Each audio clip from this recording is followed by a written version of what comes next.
Live from Washington, D.C., this is Balance of Power with Joe Mathieu and Kailey Leinz. 60 days and nothing to show for it. Welcome to the Monday edition as the MOU with Iran, or what's left of it, expires today with no new talks scheduled. And in fact, a president now threatening U.S. ally Oman with its own round of bombing if it interferes with the blockade in the Strait of Hormuz. I'm Joe Mathieu alongside Kailey Leinz in Washington. Kailey, we've got our eyes on energy prices today. And just a big unknown about what happens in the next 60 days. Yeah, keeping in mind that this 60-day ceasefire period didn't see a full cessation of hostilities. Sure. It was a very active ceasefire while it was still ongoing. And it was weeks ago now that the president declared that the MOU was dead. So it's unclear why exactly we need to mark this day, other than to point out that it hasn't resulted in a long-term end to this conflict. That still remains nowhere in sight. And as you say, Joe, it now looks like this could be widening, as the message from President Trump to Oman today is don't get in the way or we will bomb something I can't say on television and radio out of you. Seems to pull out the curse words at moments like these. He was talking to Fox earlier, knowing that Oman has been talking with Iran about a new order in the Strait. Interesting reporting and scary reporting in the Wall Street Journal today as well, Kailey, that Iran has been busy making its own plans for escalation and started doing so the day that MOU was signed. Yeah, someone inside of Iran suggesting Iran thinks the war has only just begun. That's right. And that is, of course, while the president, given domestic political considerations, even though he says he's not keeping those in mind, is clearly trying to get away out of this war.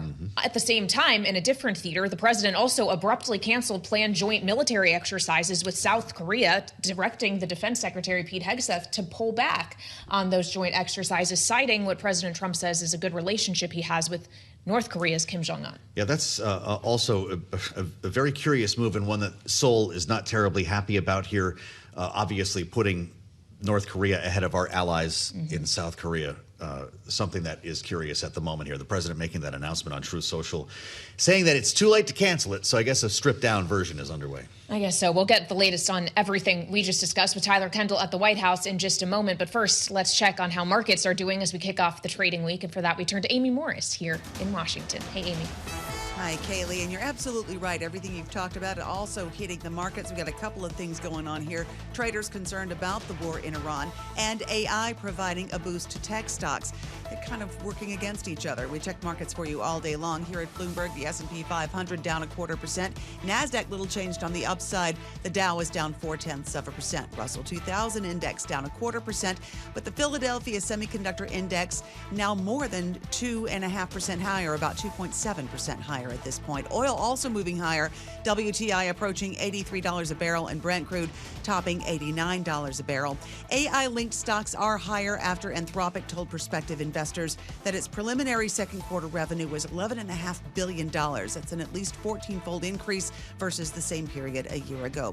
Equinor strengthening its position in the U.S. energy market. Equinor agreeing to acquire an interest in the Lackawanna Energy Center in Pennsylvania. Under that agreement, Equinor will acquire more than 87.7% of Lackawanna for $940 million. Equinor shares about 1% higher. The Supreme Court has refused to let Verizon try to recoup $47 million that it paid after being accused of privacy violations by the FCC.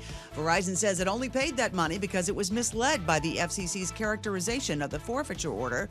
The High Court's decision does not affect AT&T, which will be able to seek reimbursement because its case is procedurally different from Verizon's. Both Verizon and AT&T shares 0.5% lower.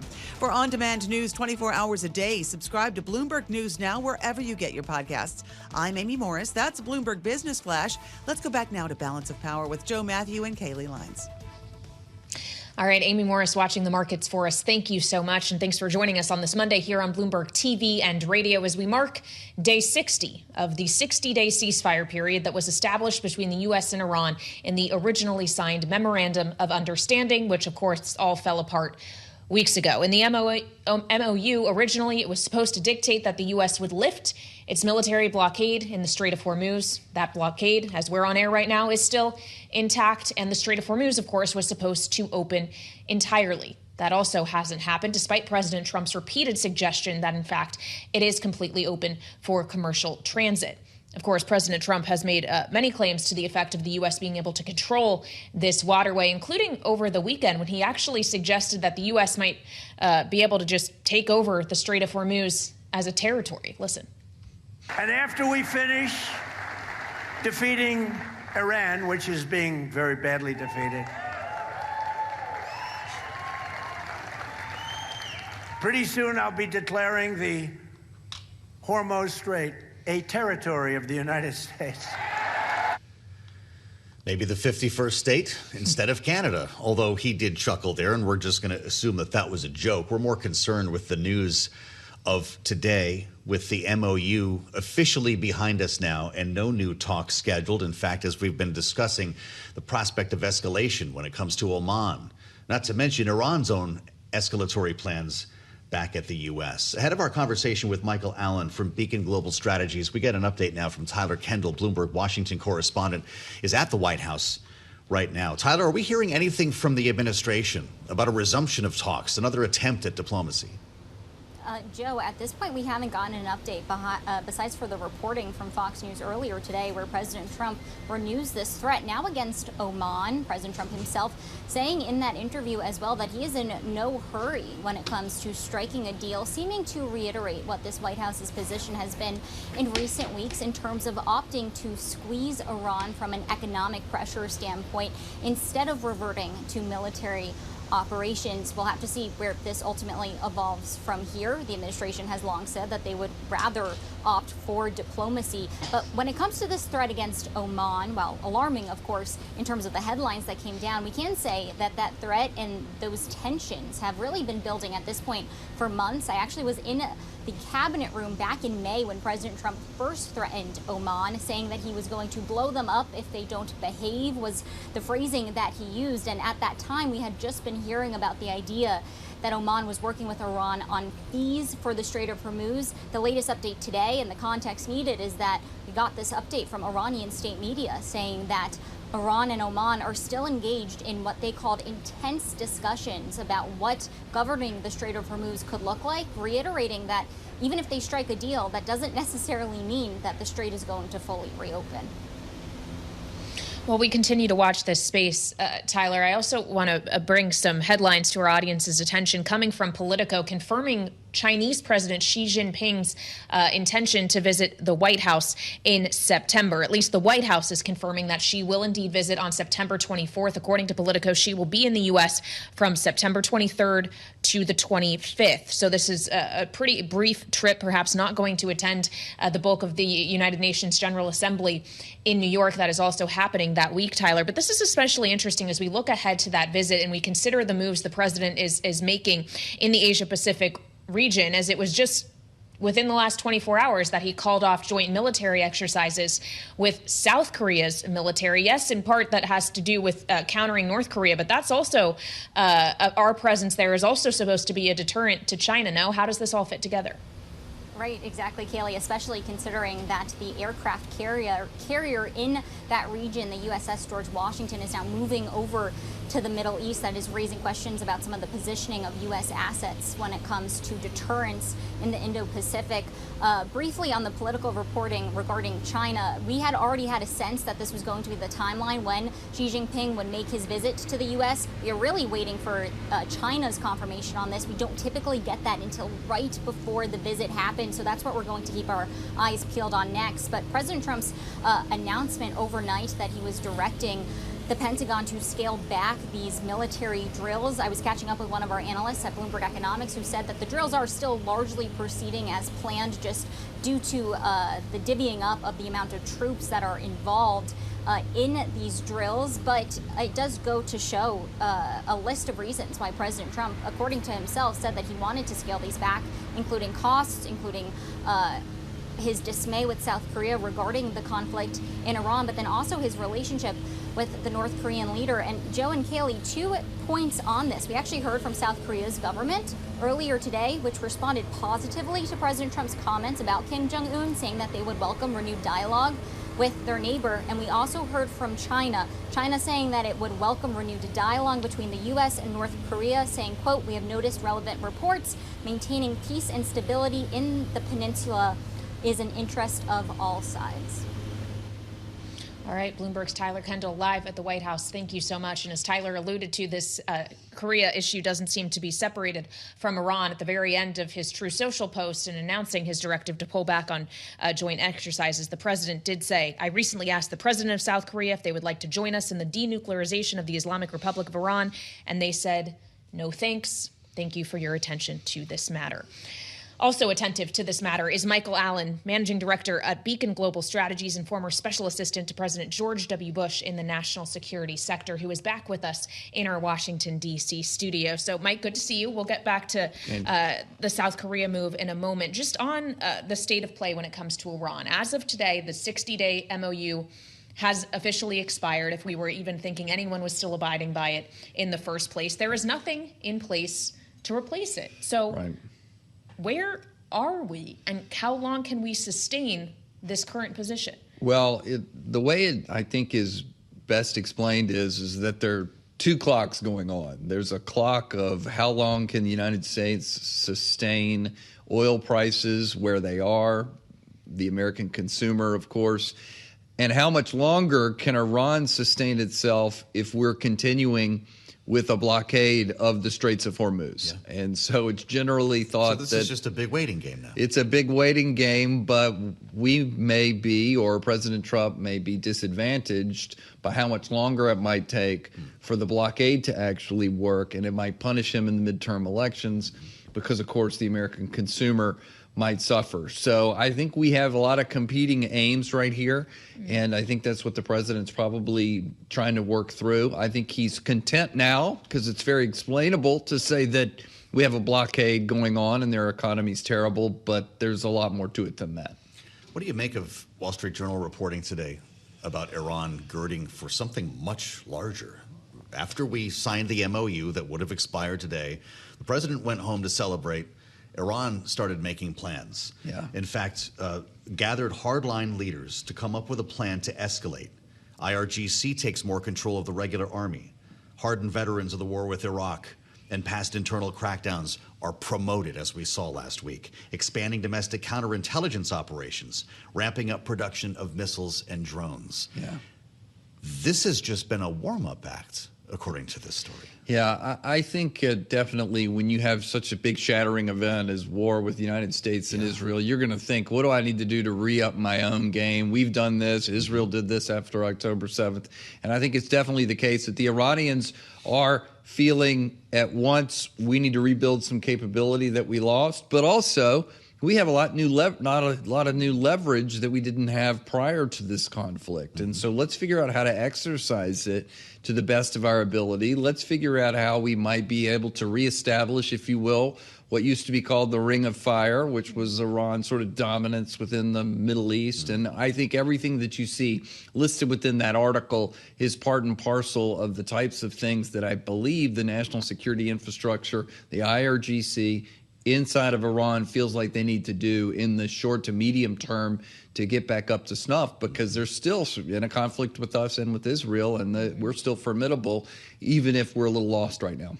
Well, you mentioned the leverage that Iran feels it has, that obviously is the Strait of Hormuz, and they've been in talks with Oman to try to figure out a way in which to basically create a map of the strait in which routes for entry and exit commercial ships can abide by. President Trump today, as that's going on, threatened to bomb the S out of Oman if they get in the United States' way. Is that helpful?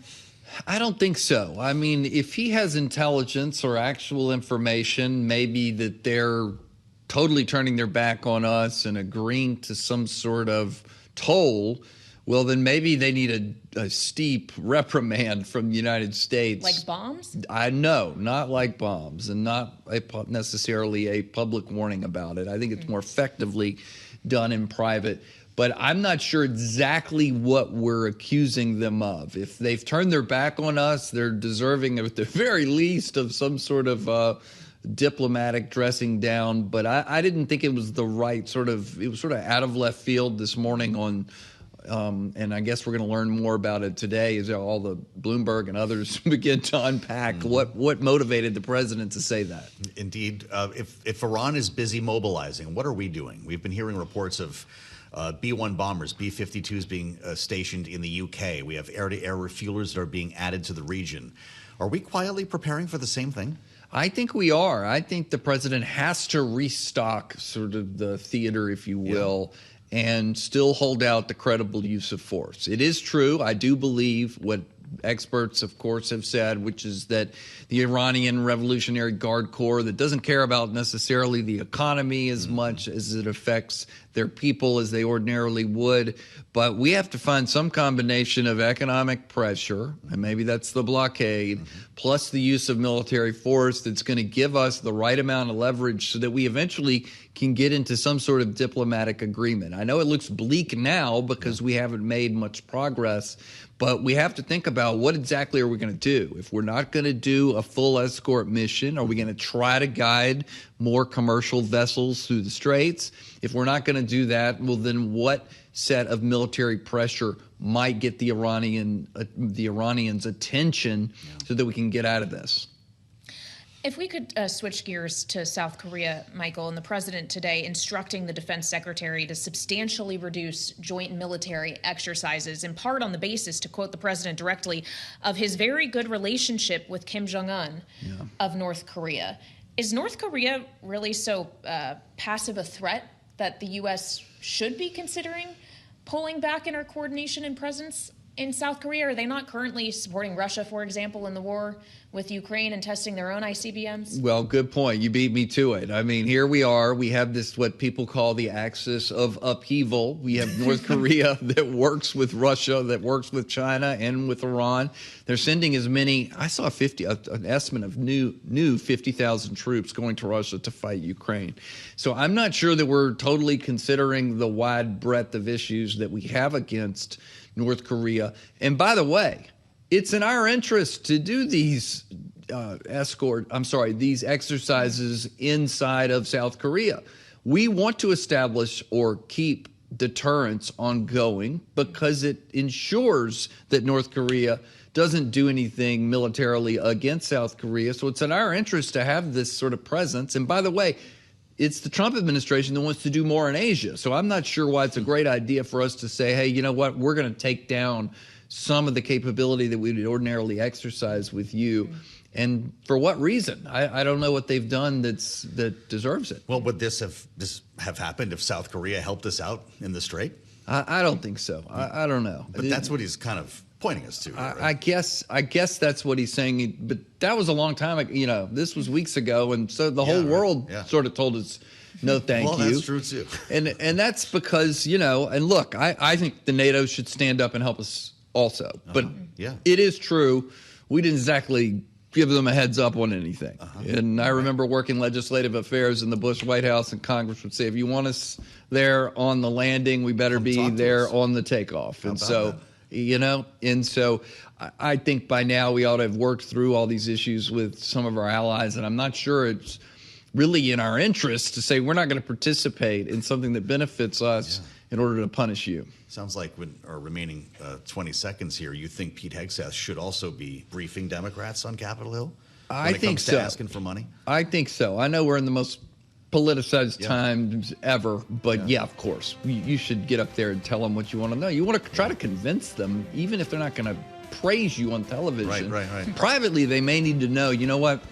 There's a basis for what we're doing. Well, they're coming back. There will still be a chance. Michael Allen, great to see you, sir. Hope it's been a great summer for you, and thanks for helping us out, as always, at Bloomberg. Beacon Global Strategies. Alongside Kailey, Leinz, I'm Joe Mathieu. This is Balance of Power, only on Bloomberg TV and radio.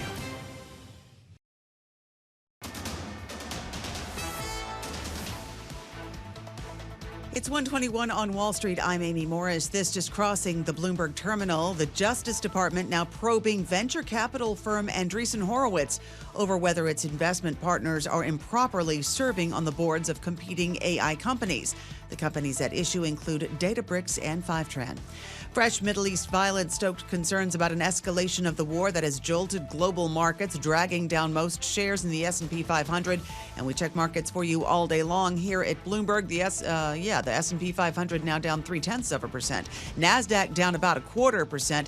The Dow down 0.3%. The 10-year Treasury yield at 4.71%. The 2-year yield at 4.17%. Crude oil now jumping more than 1.5% higher. WTI topping $83 an hour. now approaching $84 a barrel. That was quick. And Brent crude has now topped $90 a barrel. NVIDIA has agreed to spend as much as $105 billion to support a massive new data center campus in Ohio, set to be leased by OpenAI.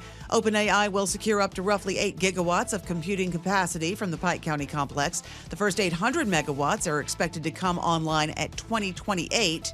NVIDIA shares 0.5% higher. And Rokk has raised $350 million in funding at a $3.5 billion valuation. Let me say that again, a $3.5 billion valuation. The financing was led by Disruptive, and NVIDIA is also set to invest in the round. Rokk plans to use some of its recent financing to expand its total data center capacity to more than 200 megawatts by next year. For on-demand news 24 hours a day, subscribe to Bloomberg News Now wherever you get your podcasts. I'm Amy Morris. That's a Bloomberg Business Flash. Let's go back to Balance of Power with Joe Mathieu and Kailey Leinz. All right, Amy Morris, thank you very much. I am Kailey Leinz alongside Joe Mathieu as we count down to the midterm elections in this 2026 cycle. We're now less than 80 days away from that vote. I don't even know how many days away we are from Election Day 2028. It's a lot more than that. It's hundreds of days away. And yet we're already talking about it and what the calendar, the primary calendar, will look like in the next presidential cycle, as the DNC and its summer meeting in Austin this past weekend solidified what its early states would be.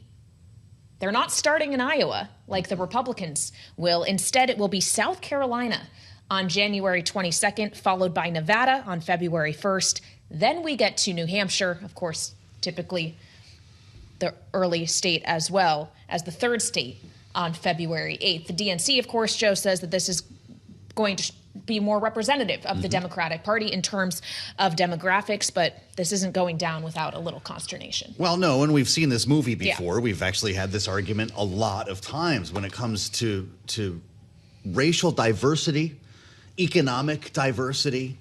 States like South Carolina, and as we see on the list here, Nevada, do have more to offer.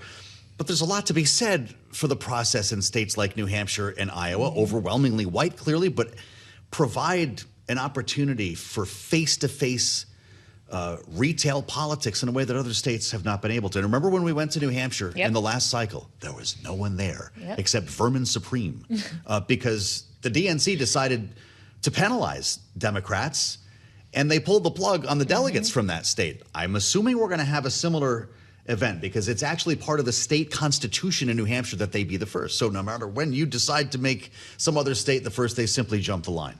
We're going to get to a couple of other things here, but this is an important argument to get into because, as you said, Republicans are going to be in Iowa and New Hampshire per usual, right? Yep. So we're going to 4 states in the same 2 weeks. Road trip. Kristen Hawn is with us. Maybe she'll come. Rokk Solutions, our Democratic strategist. Maybe we'll see Maura Gillespie there as well, our Republican strategist, Bluestack Strategies.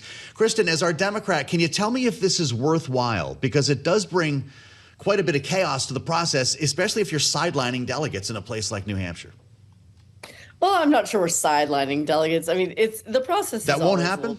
Yeah, I mean, the process is always a bit chaotic, but I think it does reflect the diversity of the Democratic electorate. I mean, the people who will be participating in the primaries, are in a lot of other states. And so I think it'll be really interesting to see South Carolina, Nevada, and what those voters will do.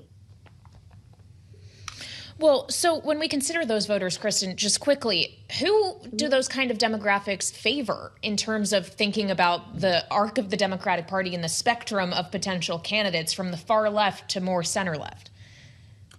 I mean, I think you're talking about demographics and also political leanings, right? We're really having a discussion within the Democratic Party about who we are and who we want to be. And there's a lot of diversity of thought as well. Right. And so you're looking at Hispanic voters in these states, Black voters in these states, which have always been a huge part of the Democratic electorate. And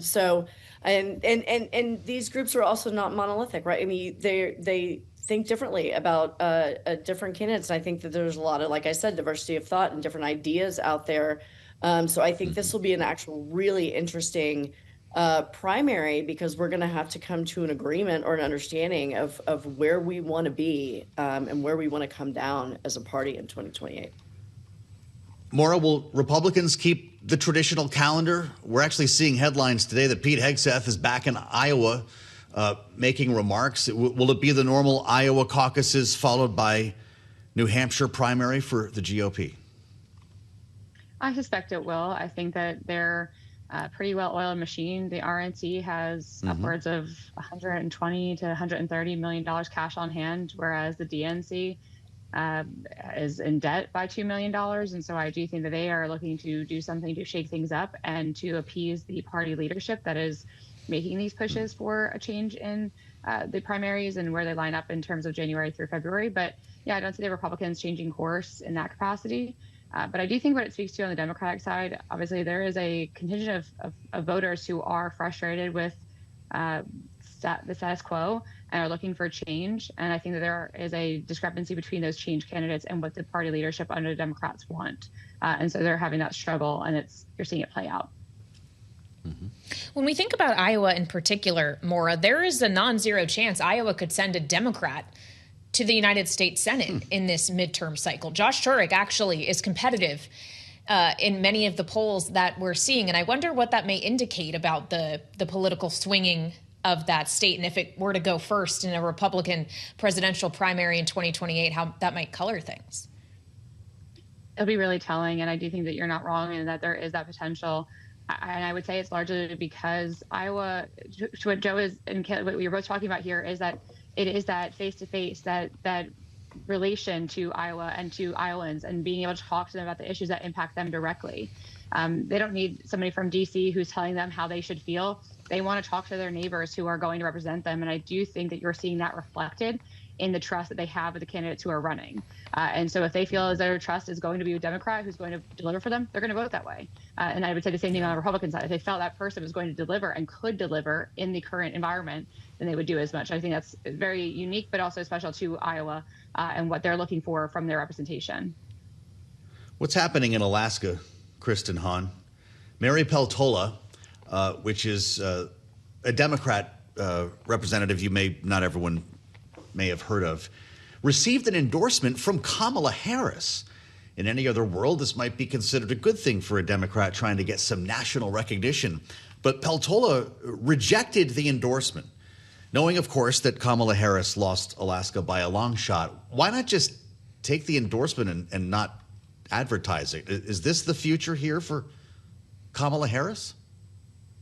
I would look more at, so Mary Peltola, I've worked with her for a number of years, and I will say that there is no more impressive person that is on the ballot this year than Mary Peltola. She is Alaska.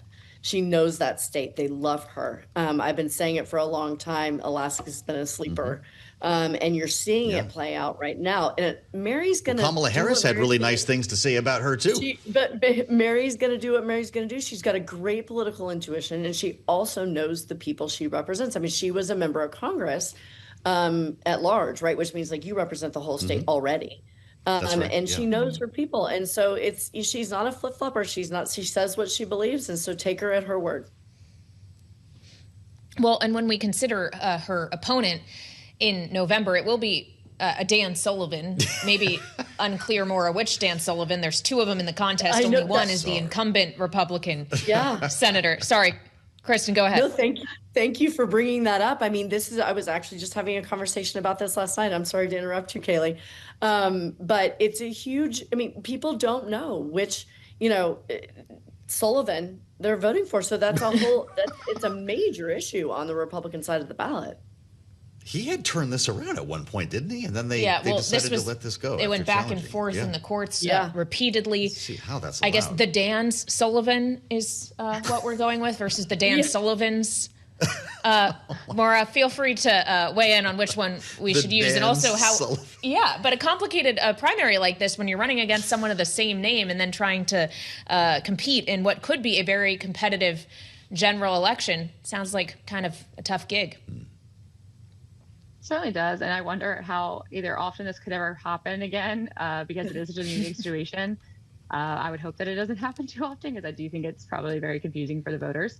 But, like Kristen's saying, the contest against the Dans versus Mary Peltola is a very interesting one. And I think that her dismissing of Kamala Harris's endorsement isn't too shocking, only because I do think that if you're looking at a bigger play, Kamala Harris's campaign, as short as it was, cost a lot of money. And talking about the DNCs and they're being in the hole $2 million, Kamala Harris's run for president cost a lot of money that they have not recovered from. And I do think that mismanagement and also just the host of problems they endured there, candidates who are looking to be that change and to be a new representation for Democrats, they're not going to want to have that same attachment. Yeah. Kristen, what does this tell us about Kamala Harris's own political future? I think it's interesting. I mean, we have got a lot. By the way, it just reminds me of that movie, The Distinguished Gentleman, where he gets elected to Congress because he has the same name. But no, I mean, I think we're really looking ahead, and Kamala's had such a distinguished career, but I think it's an embarrassment of riches on the Democratic side headed into 2028. So I'm really looking at, a number of these candidates, Wes Moore and others, who it'll be really interesting. So there's a lot of talent out there. There very much is. Maura, in our final minute, there's just a lot of names floating out there in general on the Democratic side, whether you believe they're talented or not. And it's likely that they could be running against someone from the Trump administration like J.D. Vance or Marco Rubio. And so when we consider the Republican primary calendar, how much of a primary do you really expect it will be? It's going to be tough because Donald Trump does not like to have any of the attention taken away from him. And those two men know that better than anyone, probably, J.D. Vance and Marco Rubio. And so it'll really come down to, I think, whoever decides to hold out the longest in terms of putting themselves forward as the candidate and letting Trump help dictate that, because that's what Trump likes to do. And that's what it will need to be done in order for them to be able to run, unless they're ready to buck the president, which I don't see either men doing. That's the only way forward for them. All right, Maura Gillespie and Kristen Hawn, our political panel on this Monday. Thank you so much for joining us. And stick with us here on Balance of Power. We have an important conversation ahead with the Assistant Attorney General for Civil Rights, Harmeet Dhillon, will be joining us here in our Washington, D.C. studio up next on Bloomberg TV and radio.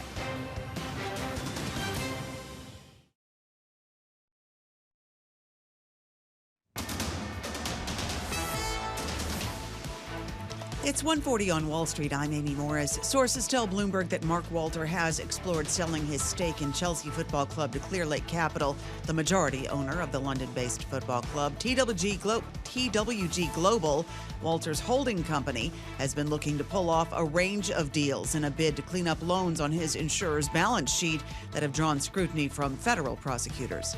Anthropic is telling potential investors its revenue jumped at least 14-fold in the second quarter compared to last year. Documents seen by Bloomberg show the Claude chatbot maker is also reporting $47 billion in annualized revenue compared to $40 billion for OpenAI. Anthropic's IPO could come as soon as this fall ahead of both OpenAI and China's DeepSeek.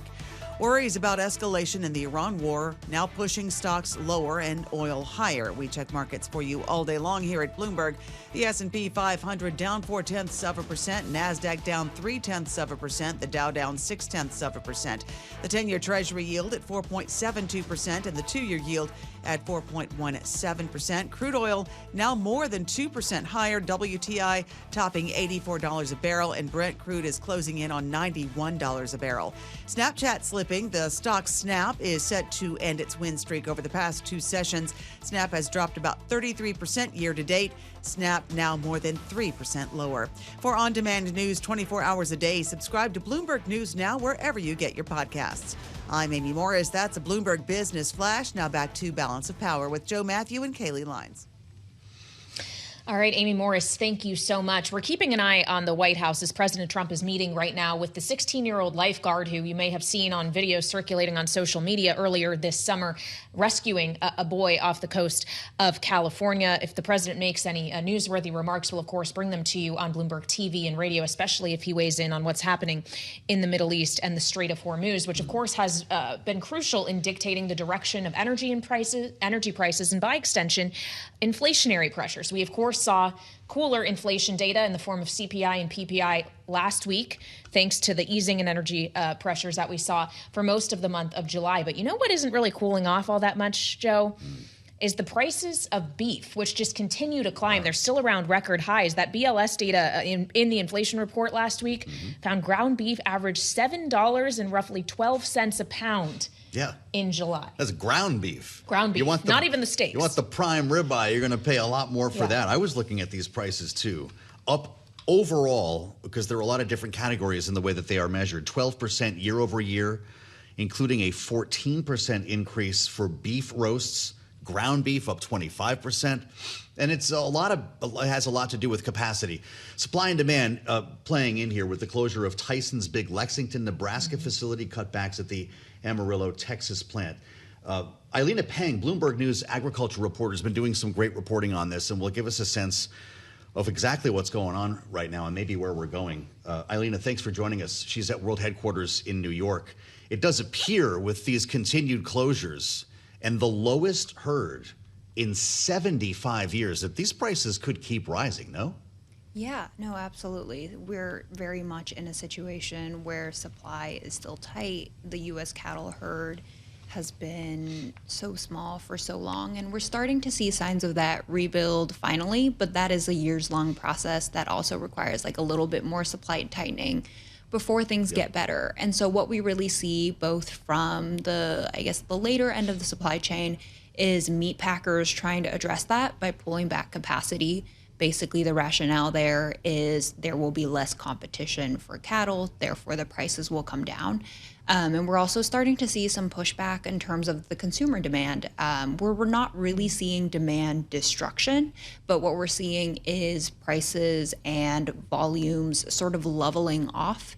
And the fact that that's happening at a time when it's July 4th and peak summer grilling season has already started to weigh on the market. So we've seen wholesale beef prices come down, and you see, companies of the like of Shake Shack sort of flagging that in their earnings now, saying that they're expecting beef inflation to still be up significantly year over year, but to sort of pare back a little bit. So the demand destruction then is potentially coming, even if it hasn't fully materialized, Lena? I think it still kind of remains to be seen. I think the beef industry, honestly, when prices started going up, they had expected more consumers to switch away from beef. But what we're really seeing is that beef demand is to some extent inelastic. You see people going away from steakhouses and going home. You see people going home and buying cheaper cuts of steak or buying ground beef instead of steak, but it's not purely a price play, it seems. Like, for example, ground pork is one of the cheapest grinds available in the grocery store, and you don't see demand rising as much for ground pork as you might expect, given where ground beef prices are. That being said, like, there are a lot more people buying chicken. American consumers are very familiar with it, and it's obviously significantly cheaper. But I think so far what we're seeing, at least, is people are still buying beef. They're just not willing to buy any more of it now. Boy, I don't know. It is kind of amazing, America's love affair with beef, that these prices don't impact demand. Are we seeing demand roll over to other options? I mean, are we buying more chicken and pork as a result? Yeah, we're definitely buying more chicken. Chicken demand is, it's been a growing category for years, and we're in a good, comfortable supply situation with chicken. So prices at retail have basically been kind of flat year over year. So that space continues to see growth year over year. Other proteins like pork and turkey, I think there's like a lot of growth opportunity there. And so they are seeing like higher sales volumes. But like if you look at the grounds category, for example, which is where a lot of American consumers are going just because of convenience and affordability, beef is still by far the biggest player in that category. And I think the expectation is like, it'll take a while before we see that sort of throne being toppled, even at these prices. Really interesting. Well, stay on this, Eilina. This is something that's clearly not going to be ending anytime soon, and we appreciate it very much. With us live from World Headquarters in New York, turning back to one of the big stories of the day and one of the big questions that people are asking, conceptually speaking here, what should be the relationship between the White House and the Department of Justice? Todd Blanche was asked about this on Meet the Press yesterday. Of course, the now formal Attorney General of the United States whether he would pledge independence from the White House. Here's what he said. There's a big difference between saying we will always do our job and investigate any case and act independently of the White House. No, I'm not going to pledge that, and no attorney general should ever pledge that. And I'm pleased to say we have another voice from the DOJ joining us now in our Washington, D.C. studio. The Assistant U.S. Attorney General for Civil Rights, Harmeet Dhillon, is with us now on Bloomberg TV and radio. Thank you so much for joining us. And I'm curious how you would answer the very same question Mr. Blanche posed, which is, should the DOJ be independent from the White House? Not necessarily act in counter of the White House, but not feel obligated to do a president's bidding. No, I think the way Todd answered that question is exactly correct. I would have answered it the same way. And it is the law. And in fact, every president is entitled to have a Department of Justice that is part of the executive branch and answers to the president. The president appoints that person. The president's priorities are our priorities. And it is ludicrous to suggest that the DOJ should be independent somehow. And in addition to that, I would point out as recently as President Obama's Attorney General described himself as his wingman. And so it hasn't even historically been the case on the left that there was a pretense that the DOJ was independent of the executive branch somehow. Well, the first example that everyone brings up is JFK, right? He put his brother in charge of the DOJ. But I'm curious to just explore this with a little bit more detail with you, because Todd Blanche called it an extraordinarily false narrative that the president says, go prosecute X and Y, and he does it. Give us a sense of what we're missing here in this conversation. Well, I think he's talking about the accusation that the president himself specifically directs certain Well, that's right, because a lot of people assume that. So tell us how different it is. I think what we have is media narratives that have been very negative for this president, dating back to when he ran in 2016. I've been a supporter of his for a while, so I've been following it closely. And, every president has their priorities. And the way, for example, at the Civil Rights Division, I announced on my first week, we're going to be following the president's executive orders and enforcing them. And, that itself caused a hue and cry, as if somehow we're not supposed to do that. But those are the policy prerogatives. I think the president's policy priorities and prerogatives are extremely clear. He puts out executive orders, he makes statements, and we have our law enforcement priorities of the Department of Justice going after crime. It is the Attorney General and all of the subordinate officers, our job to do our best to effectuate both our statutory duties as well as policy priorities. Both of those things go hand in hand.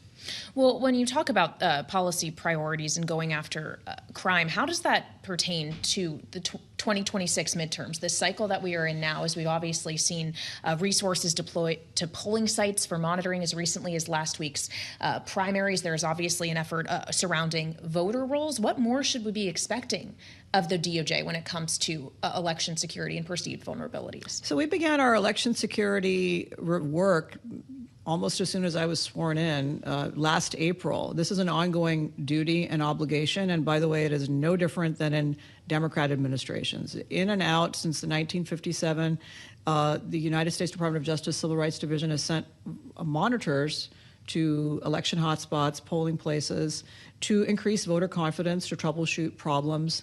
And we are doing that now. We just did it in the primary. We're going to do it to the tune of approximately 1,000 election monitors in the November election. And this is just something that DOJ does, Where nothing different about it. Well, we are still formulating our final list, but the places where there may be language issues, the places where there may have been access of disability rights issues, places where there may be voter fraud issues that we've seen. We've had some prosecutions. I think you've seen some of those. There'll be some prosecutions in the pipeline of people who voted illegally, who should not have. And we see a problem, frankly, with some election officials refusing to clean up their voter rolls and knowingly allowing non-citizens, for example, to stay on the voter rolls. This is a federal crime. And so we've reminded people of that.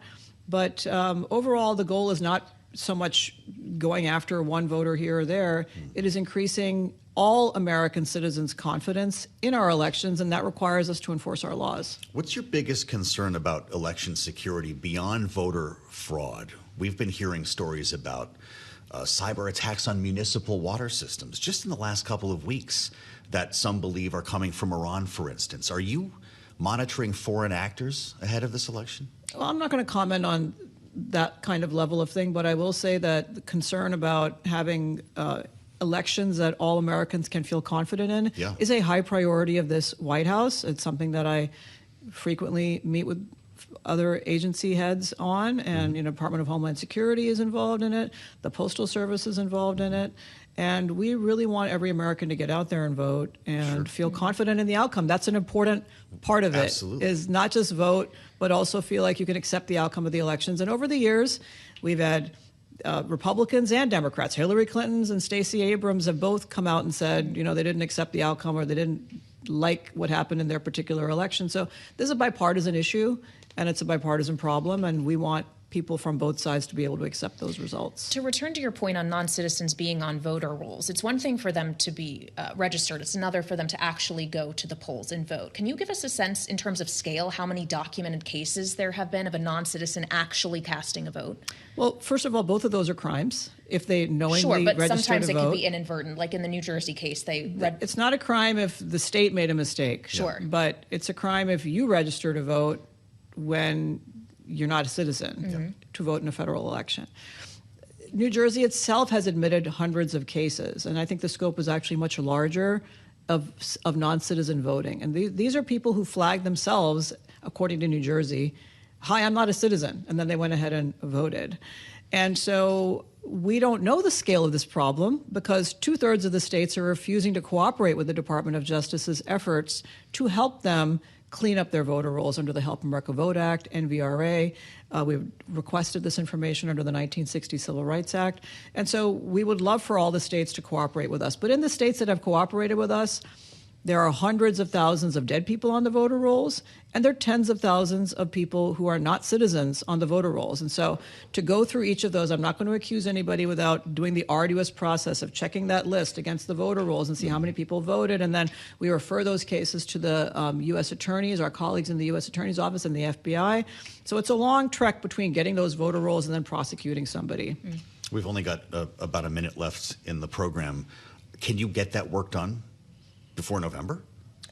This is an ongoing project, and there definitely have been courts that have not agreed with our efforts, and so we are appealing some cases. We just got a ruling in the Sixth Circuit that had some very good language in the en banc from several very respected judges, and so you may see us making a next stop at the Supreme Court on that. Really? So, all right. But it's not. Look, a lot of things are not going to happen, and it's not geared towards the midterms. I understand. This is an ongoing duty of the Department of Justice that will continue long after I'm no longer there. Understood. Well, if this goes to the Supreme Court, we'd love to talk to you about it again. And we appreciate your being with us in our bureau today. Harmeet, Dhillon, Assistant U.S. Attorney General for Civil Rights, with us live in our Washington bureau. Alongside Kailey, Leinz, I'm Joe Mathieu. Appreciate your spending some time with us today on the Monday edition. We're back for round two on the late edition of Balance of Power starting at 5 p.m. Eastern. We'll have much more to cover right here on Bloomberg TV and radio.